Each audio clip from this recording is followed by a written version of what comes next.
சரியான நேரம் வரட்டும், கரெக்டான மூடு வரட்டும், ஒரு நல்ல சான்ஸ் கிடைக்கட்டும், இப்படி நினைச்சு நினைச்சு நாம இன்னும் எவ்ளோ நாள் தான் காத்துக்கிட்டு இருக்க போறோம்?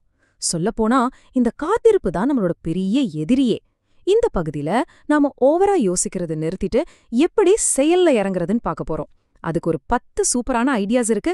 வாங்க ஆரம்பிக்கலாம்.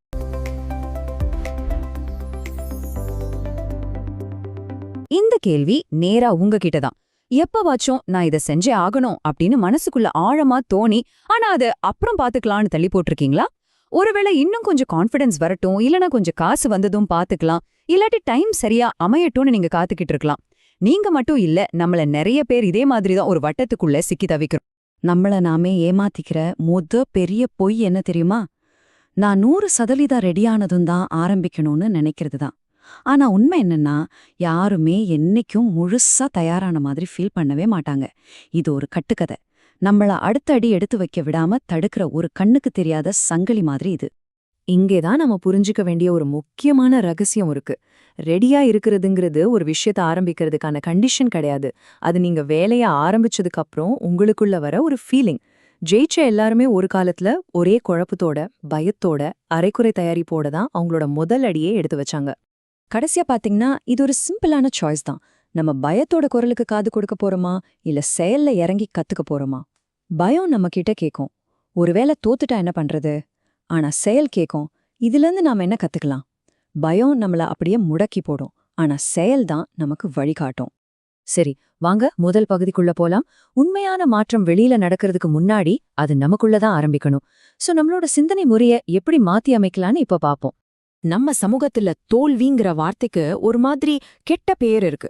தோத்துட்டா எல்லாம் முடிஞ்சு போச்சு, நமக்கு தகுதியே இல்லைன்னு நாமளே நினைச்சுக்கிறோம். ஆனா இந்த நினைப்பு தான் நம்மள எதுவுமே செய்ய விடாம தடுக்கிற ஒரு பெரிய பொய். உண்மையை சொல்லப்போனா, தோல்விங்கிறது வெற்றிக்கு எதிரி கிடையாது, அது வெற்றியில ஒரு பாகம். தோல்விய ஒரு முற்றுப்புள்ளியா பார்க்காதீங்க, அத ஒரு வழிகாட்டியா பாருங்க. நீங்க தோக்கும்போது அது உங்களுக்கு ஒரு டேட்டா கொடுக்குது.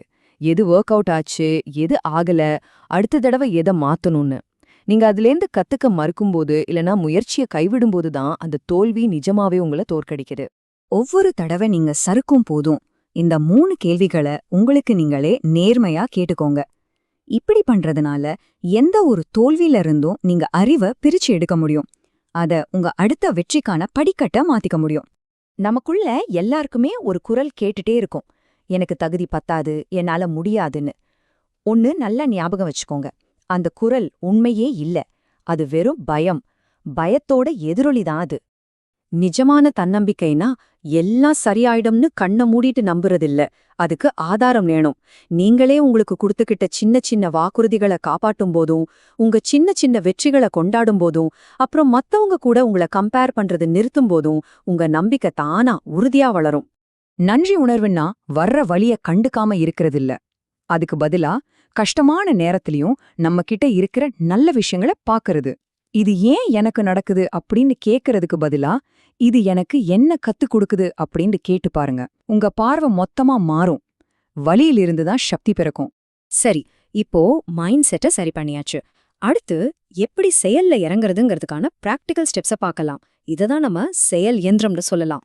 மோட்டிவேஷன் இருக்கே, அது ஒரு கெஸ்ட் மாதிரி. திடீர்னு வரும், திடீர்னு போயிடும். அதை நம்பி நம்ம ஒரு வேலையை செய்ய முடியாது. ஆனா டிசிப்ளின், அதாவது ஒழுக்கம், அப்படி கிடையாது. அது உங்க மூட பொறுத்து மாறாது. நீங்க டயர்டா இருந்தாலும் சரி, சோகமா இருந்தாலும் சரி, உங்களை வேலையை செய்ய வைக்கிறது டிசிப்ளின் தான். அது ஒரு சிஸ்டம், ஒரு பழக்கம். இந்த வரிய கொஞ்சம் ஆழமா யோசிச்சு பாருங்க. நீங்க டிசிப்ளினோட இருக்கும்போது உங்க எதிர்காலத்துக்காக இன்னைக்கு ஒரு நல்ல விஷயத்த பண்றீங்க. இது உங்களுக்கு நீங்களே கொடுத்துக்கிற ஒரு பெரிய மரியாதை, உங்க மேல நீங்க வச்சிருக்கிற நம்பிக்கையோட அடையாளாது. எப்பவாச்சும் ஒரு நாள் 100% முயற்சி பண்றதை விட ஒவ்வொரு நாளும் 1% பெட்டரா பண்றத ரொம்ப நல்லது. இதுதான் காம்பவுண்டிங் எஃபெக்டோட பவர். ஒரே நாள்ல பெரிய ரிசல்ட் எதிர்பார்க்கறத விட ஒவ்வொரு நாளும் சின்னதா தொடர்ந்து முன்னேறிக்கிட்டே இருந்தா காலப்போக்குல அது பெரிய மாற்றங்களை உருவாக்கும். ஒன்னு ஞாபகம் வச்சுக்கோங்க, கன்சிஸ்டன்சி தான் இன்டென்சிட்டியை விட ரொம்ப பவர்ஃபுல். இந்த காம்பவுண்டிங் எஃபெக்ட்க்கு இது ஒரு சூப்பரான உதாரணம். டெய்லி வெறும் 10 நிமிஷம் படிக்கிறதுங்கிறது ரொம்ப சின்ன விஷயமா தெரியலாம். ஆனா ஒரு 5 வருஷம் கழிச்சு பாருங்க, அந்த சின்ன பழக்கம் உங்களை ஒரு விஷயத்துல எக்ஸ்பர்ட்டா மாத்திருக்கும். சின்ன சின்ன செயல்கள், அதை தொடர்ந்து செய்யும்போது பிரம்மாண்டமான ரிசல்ட்டை கொடுக்கும். இது ஒரு முக்கியமான சாய்ஸ். நம்மளோட கம்ஃபர்ட் ஜோன்ல இருக்கிறது இப்போதைக்கு சேஃபா, ஈஸியா இருக்கலாம். ஆனா உண்மையான வளர்ச்சி அந்த வட்டத்துக்கு வெளியில தான் இருக்கு. இப்போ நீங்க ஏத்துக்கிற சின்ன சின்ன அசௌகரியங்கள் உங்க எதிர்கால நிறைவுக்கான ஒரு இன்வெஸ்ட்மெண்ட் மாதிரி. ஒரு வேலைய எப்படி ஆரம்பிச்சு அதை எப்படி தொடர்ந்து செய்யறதுன்னு பார்த்தோம். சரி, இப்போ இந்த முன்னேற்றத்தை எப்படி லாங் டேர்ம்க்கு தக்க வச்சுக்கிறது, ஒரு ரெசிலியன்ட், அதாவது ஒரு நெகிழ்ச்சியான வாழ்க்கையை உருவாக்குறது எப்படின்னு பார்க்கலாம். உங்க நேரமும் எனர்ஜியும் தான் உங்ககிட்ட இருக்கிற பெரிய சொத்து. தேவையில்லாத விஷயங்களுக்கு சரி சொல்றதும் சோஷியல் மீடியால நேரத்தை வீணடிக்கிறதும் உங்க கனவுகளை அடையறதுக்கான நேரத்தை திருடுது. அதனால எந்த ஒரு குற்ற உணர்ச்சியும் இல்லாம முடியாதுன்னு சொல்ல பழகுங்க. உங்க எனர்ஜியை உறிஞ்சுற ஆளுங்க கிட்ட இருந்தும் தேவையில்லாத டிஸ்ட்ராக்ஷன்ஸ் கிட்ட இருந்தும் உங்களை நீங்களே பாதுகாத்துக்கோங்க. வாழ்க்கையோட நோக்கம்னா அது எங்கேயோ தூரத்துல ஒளிஞ்சிருக்கிற புதையல் கிடையாது. அது நாம செய்யற ஒவ்வொரு சின்ன விஷயத்திலயும் இருக்கு. நம்ம வேலைய சரியா செய்யறதுல, மத்தவங்களுக்கு உதவுறதுல, நேத்தை விட இன்னைக்கு ஒரு படி மேல போறதுல, இது எல்லாத்துலயும் அந்த நோக்கம் ஒளிஞ்சிருக்கு. ஒருவேளை உங்க வாழ்க்கை மொத்தமா உடைஞ்சு போன மாதிரி நீங்க ஃபீல் பண்ணா கவலையே படாதீங்க. இந்த 4 அடித்தளத்திலிருந்து திரும்பவும் ஆரம்பிக்கலாம். ஹெல்த், பணம், ஸ்கில்ஸ், அப்புறம் நல்ல உறவுகள். ஒரே ராத்திரியில எதுவும் மாறாது.